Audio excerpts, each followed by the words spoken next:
Hello दोस्तों, आज की इस वीडियो में हम देखने वाले हैं क्लास 10वीं के उर्दू के most BBI objective plus subjective प्रश्न। आज की इस वीडियो में हम देखेंगे उर्दू के जो आपका एग्जाम होने वाला है 15 फरवरी को, उसके लिए यह वीडियो काफ़ी महत्वपूर्ण है। ठीक है, इस वीडियो में हम लोग देखेंगे 1 नंबर वाले प्रश्न और 2 नंबर वाले प्रश्न को भी देखेंगे, तो इसलिए आप लोग इस वीडियो को पूरा जरूर देखिएगा। आइए हम सबसे पहले शुरू करते हैं सवाल नंबर 1 से।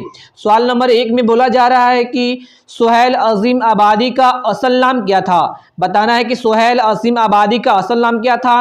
कभी कभी आपके प्रश्न में इस तरह से भी क्वेश्चन पूछा जाता है कि सुहेल अजीम आबादी का बचपन का नाम क्या था।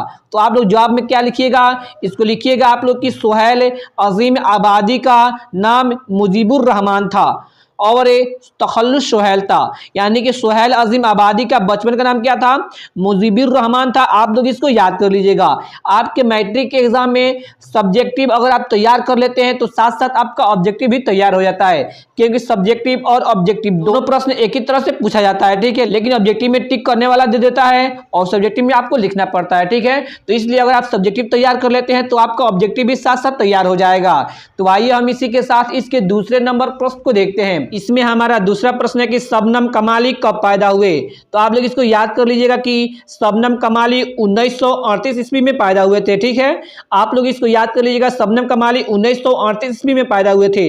और आप लोग यह भी याद कर लीजिएगा कि इनकी वफात कब हुई थी। आप लोग इसको याद कर लीजिएगा, इनकी वफात हुई थी 2006 ईस्वी में। ठीक है, 2006 ईस्वी में इनकी वफात हुई थी। और यह भी याद कर लीजिएगा कि शबनम कमाली कहाँ पैदा हुए थे, वह बिहार के सीतामढ़ी में पैदा हुए थे। ठीक है, आप लोग इसको याद कर लीजिए क्योंकि यह सब प्रश्न कई बार पूछा गया है आपके बोर्ड एग्जाम में। तो आइए हम इसी के साथ इसके अगले नंबर प्रश्न को देखते हैं। इसमें हमारा तीसरा नंबर प्रश्न है कि डॉक्टर मोहम्मद मोहसिन के वालिद का नाम क्या है। बताना है कि डॉक्टर मोहम्मद मोहसिन के वालिद का नाम क्या है।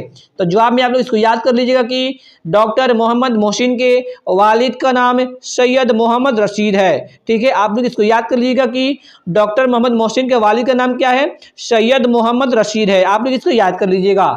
आइए हम इसी के साथ इसके चौथे नंबर प्रश्न को देखते हैं।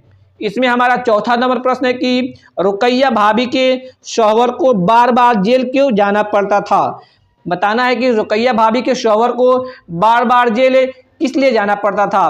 तो आप लोग इसको याद कर लीजिएगा कि आइए हम सबसे पहले जवाब को पढ़ते हैं, क्यों जाना पड़ता था उसको जेल। इसके जवाब में हम लिखेंगे कि रुकैया भाभी के शौहर को बार बार जेल इसलिए जाना पड़ा क्योंकि वह सियासत के मैदान में सरकार के खिलाफ आज़ादी की लड़ाई लड़ रहे थे। ठीक है, रुकैया भाभी के शौहर क्या कर रहे थे, वह सियासत के मैदान में सरकार के खिलाफ क्या कर रहे थे, आज़ादी के लिए लड़ाई लड़ रहे थे। रुकैया भाभी के शौहर पर कई सियासी मुकदमे चल रहे थे और साथ ही में और उनके शौहर पर क्या चल रहा था, बहुत सारे मुकदमा चल रहा था, सियासी बहुत सारे मुकदमा चल रहा था। बार बार जेल से रिहाई होती और बार बार जेल हो जाती किसी दूसरे मुकदमे की वजह से। ठीक है, उनको बार बार रिहाई मिलती थी, फिर किसी दूसरे मुकदमे से उनको फिर जेल हो जाती थी, इसलिए उन्हें बार बार जेल जाना पड़ता था। ठीक है, आप लोग इसको याद कर लीजिएगा। आप लोग सिंपल में बस इतना याद कर लीजिएगा कि रुकैया भाभी के शौहर को जेल इसलिए जाना पड़ता था क्योंकि वह सियासत के मैदान में सरकार के खिलाफ लड़ाई लड़ रहे थे, इसलिए उनको बार बार जेल जाना पड़ता था। आप लोग इसको याद कर लीजिएगा। तो आइए हम इसी के साथ इसके अगले नंबर प्रश्न को देखते हैं। इसमें हमारा अगला प्रश्न है कि डॉक्टर मोहम्मद मोहसिन के पैदाइश किस शहर में हुई। बताना है कि डॉक्टर मोहम्मद मोहसिन की पैदाइश किस शहर में हुई थी। आप लोग इसको याद कर लीजिएगा कि डॉक्टर मोहम्मद मोहसिन की पैदाइश पटना शहर में हुई थी। ठीक है, आप लोग इसको याद कर लीजिएगा, डॉक्टर मोहम्मद मोहसिन की पैदाइश हुई थी पटना शहर में हुई थी। इसी तरह से वीडियो को देखने के लिए वीडियो को आप लोग लाइक कीजिए और चैनल को भी सब्सक्राइब कीजिए, क्योंकि यहाँ पर आपको डेली क्लास 10 के ऑल सब्जेक्ट के बीबीआई ऑब्जेक्टिव प्लस सब्जेक्टिव प्रश्नों को देखने को मिलेगा। ठीक है, तो आइए हम इसी के साथ इसके अगले नंबर प्रश्न को देखते हैं। इसमें हमारा छठा नंबर प्रश्न है कि निगार अजीम का मजमुआ गहन कब शाये हुआ। बताना है कि निगार अजीम का मजमुआ जो गहन था वह कब पब्लिश हुआ। तो आप लोग इसको याद कर लीजिएगा कि निगार अजीम का मजमुआ जो गहन था वह 1999 ईस्वी में पब्लिश हुआ, यानी कि शाये हुआ। ठीक है, निगार अजीम आबादी का मजमुआ गहन जो था वह 1999 ईस्वी में शाये हुआ। आप लोग इसको याद कर लीजिएगा। आइए हम इसी के साथ इसके अगले नंबर प्रश्न को देखते हैं। इसमें हमारा 7वां नंबर प्रश्न है कि अब्दुल मगनी ने किस मदरसे से तालीम हासिल की। बताना है कि अब्दुल मगनी ने कौन से मदरसे से अपनी तालीम हासिल की थी। तो आप लोग इसको याद कर लीजिएगा कि अब्दुल मगनी ने मदरसा शमसुल हुदा से तालीम हासिल की थी। इसके जवाब में आप लोग कैसे लिखिएगा, अब्दुल मगनी ने मदरसा शमसुल हुदा में तालीम हासिल की। बस आप लोग इसको याद कर लीजिएगा क्योंकि ये सब प्रश्न काफ़ी महत्वपूर्ण प्रश्न है। तो आइए हम इसी के साथ इसके अगले नंबर प्रश्न को देखते हैं। इसमें हमारा अगला प्रश्न है कि मेहदी अफादी कब और कहाँ पैदा हुए। बताना है कि मेहदी अफादी कब और कहाँ पे पैदा हुए थे। आप लोग याद कर लीजिएगा कि मेहदी अफादी सन 1828 ईस्वी में गोरखपुर में पैदा हुए थे। ठीक है, आप लोग इसको याद कर लीजिएगा कि मेहदी अफादी कब पैदा हुए थे। वह सन 1828 ईस्वी में पैदा हुए थे और कहाँ पे पैदा हुए थे, यूपी के गोरखपुर में पैदा हुए थे। ठीक है, आप लोग इसको याद कर लीजिएगा। आइए हम इसी के साथ इसके अगले नंबर प्रश्न को देखते हैं। इसमें हमारा 9 नंबर प्रश्न है कि बरकत अली के कितने पोते थे। बताना है कि बरकत अली के कितने पोते थे।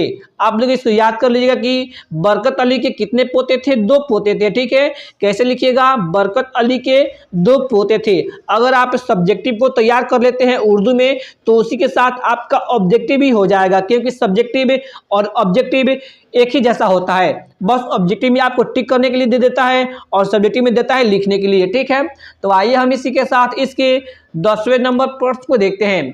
इसमें हमारा 10वां नंबर प्रश्न है कि रुकैया भाभी के जिस देवर का किरदार कहानी में पेश किया गया है उसका नाम क्या था। बताना है कि रुकैया भाभी जो हमारे पाठ्य पुस्तक में कहानी दिया गया है उसमें उसके एक देवर का किरदार पेश किया गया है, उसका नाम क्या था।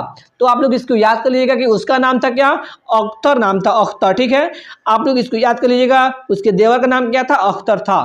तो आप इसको कैसे लिखिएगा, आइए उसको देखते हैं।